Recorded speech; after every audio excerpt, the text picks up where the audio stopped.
칫솔질을 많이 한다고 예방되진 않아요. 제 생각은 언제 해야 되냐, 일어나서 바로 하는 게 좋습니다. 제 생각에 점심때 안 해도 돼요. 저녁, 아침은 꼭 하시는 게 좋겠다. 스케일링은 사실 치석이 생기지 않게 예방하는 치료는 아니에요. 치석이 생기지 않게 예방하는 건 스케일링이 아니라 양치질이죠. 양치질 잘해야지 치석이 안 생기는 거고, 스케일링은 이미 생긴 치석을 제거하는 거고요. 이게 이제 자는 동안에는 제 문제가 뭐냐면 침분비가 줄어들기 때문에 세균이 막 생겨요. 수면 장애가 있으신 분들은 코골이 같은 거, 무호흡증이 많이 생기는데 그때 입을 벌리게 되죠. 입을 벌리고 자면은 입안에 있는 침이 더 마르게 돼요. 우리가 코로 숨 쉬면 코의 점막이 공기를 좀 습도를 유지해주고, 입으로 숨 쉬면 그런 구조가 없기 때문에 입이 마르거든요. 침이 마르면 세균들이 진짜 급속도로 번식하게 되죠. 근데 그 아침에 그 상태로 식사를 한다 그러면 그 세균이 그대로 넘어가는 것도 있고, 또 아침에 그 세균들이 있기 때문에 냄새도 많이 나기 때문에 언제 해야 되냐, 일어나서 바로 하는 게 좋습니다. 거기에 대해서 뭐 여러 가지 논란이 있지만 대부분의 치과 의사나 연구에 따르면 일어나자마자 바로 양치를 하고 아침 식사를 하는 게 세균을 줄이고 넘어가는 세균 수를 줄일 수 있기 때문에 좋다고 보고 있어요. 이론적으로는 자기 전에 반드시 닦아야 되죠. 왜냐하면 자는 동안에는 침이 하는 역할은 이제 세균들이 잇몸을 공격한다든지 치아를 공격해서 충치를 만든다든지 하는 것에 대한 방어작용을 하는 게 침이거든요. 침 안에 있는 성분들이 그런 것들을 막아줘야 되는데, 자는 동안에 침분비가 없기 때문에 방어력이 확 떨어져요. 그러니까 자기 전에 적군들을 다 없애놓고 자야지 그나마 마음이 편한 거니까 반드시 자기 전에 양치하는 게 제일 좋은데, 제 생각에 점심때 안 해도 돼요.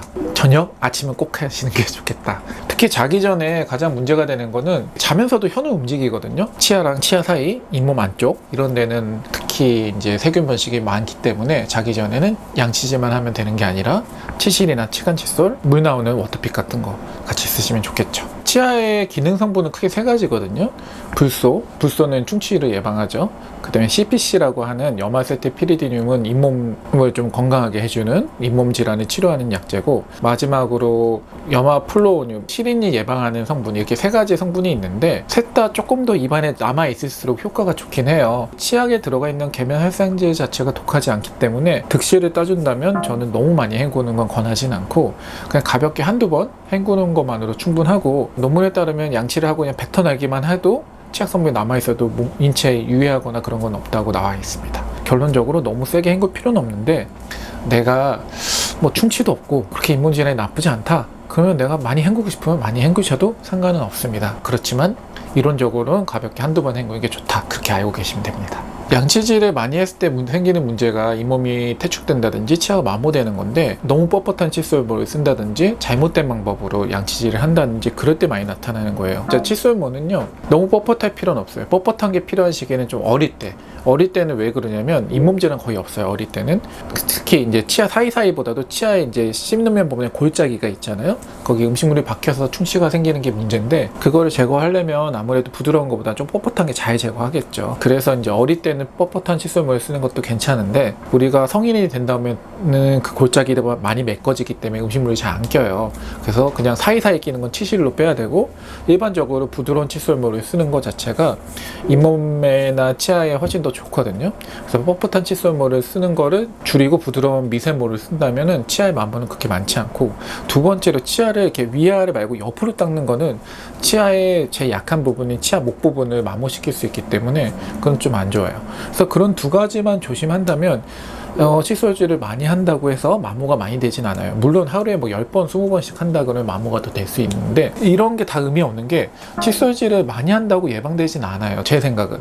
왜냐하면 칫솔질을 많이 하는 분들은 항상 하는 부위만 자꾸 닦게 돼요. 그래서 칫솔질은 완벽하게 하면 하루에 3번이면 충분하고 뭐 2번만 해도 충분하거든요. 근데 칫솔질 많이 하는데 자꾸 충치 생겨 보면 잘 닦이는 부위는 너무 깨끗하고 그 치아 사이사이 면이라든지 안 닦이는 분들, 이게 오른손잡이는 오른쪽 안쪽이 진짜 힘들어요. 왼손잡이는 반대쪽이 힘들 거고, 그 다음에 크게 벌릴 때 이게 돌아가는 끝에 부위는 입을 크게 벌리면 또 칫솔모가 닿지 않거든요. 그런 부위들이 안 닦이기 때문에 사실 횟수가 중요한 게 아니라 한 번을 닦더라도 제재를 꼼꼼하게 닦는 게 좋기 때문에 나는 양치 많이 해야 되겠다, 충치 많이 생기니까, 그런 생각보다는 한 번 할 때 내가 빠뜨린 부위가 있는지 그런 부분을 잘 챙기면서 부드러운 칫솔물로 올바른 방법으로 양치질을 한다면 충분할 거라고 생각해요. 일단 스케일링은 사실 치석이 생기지 않게 예방하는 치료는 아니에요. 치석이 생기지 않게 예방하는 건 스케일링이 아니라 양치질이죠. 양치질 잘해야지 치석이 안 생기는 거고, 스케일링은 이미 생긴 치석을 제거하는 거고요. 근데 이제 어떻게 보면 그런 것도 있어요. 치석이 그냥 균일하게 쌓여있는 사람에서 한번 깨끗하게 제거하면 조금만 쌓여도 더 빨리 느끼는 게 있을 수 있고요. 그 다음에 치석이 생기는 건 양치질 잘하고 못하고도 있지만 사람마다 치매 분비량, 치매 점도라든지 식이 습관에 따라서 되게 많이 차이가 나거든요. 그래서 잘 생기는 사람들은 몇 개월 만에도 생기고, 안 생긴 사람들은 뭐 2년에 한 번 스케일링해도 충분할 정도로 안 생기는 거기 때문에 스케일링 했다고 치석이 안 생기거나 예방되는 건 아니다. 다만 스케일링을 적절하게 하면 쉽게 제거되고, 치석도 쌓이면 쌓일수록 제거가 잘 안 돼요. 그러니까 이제 첫째 때 받는 게 좋겠다. 그럼 주기는 어떻게 되냐? 보통 이제 치석이 좀 잘 쌓이면 6개월, 일반적인 경우는 1년에 한 번. 뭐 나라에서도 1년에 한 번 전체 스케일링이 보험되죠. 그 다음에 내가 너무 잘 치석이 안 쌓인다 그러면 2년에 한 번 정도 하시면 되고, 그리고 내가 이제 특히 다른 데는 괜찮은데 좀 잘 쌓이는 부위들이 있어요. 아래 앞니 안쪽이라든지 잇몸 안쪽, 치아 사이들이 잘 쌓인다 그러면은 6개월 안 되더라도 3개월에 한 번씩 부분적으로 스케일링 하는 거 다 보험이 되니까 중간중간에 와서 스케일링 하는 것도 상당히 좋은 습관이라고 생각합니다.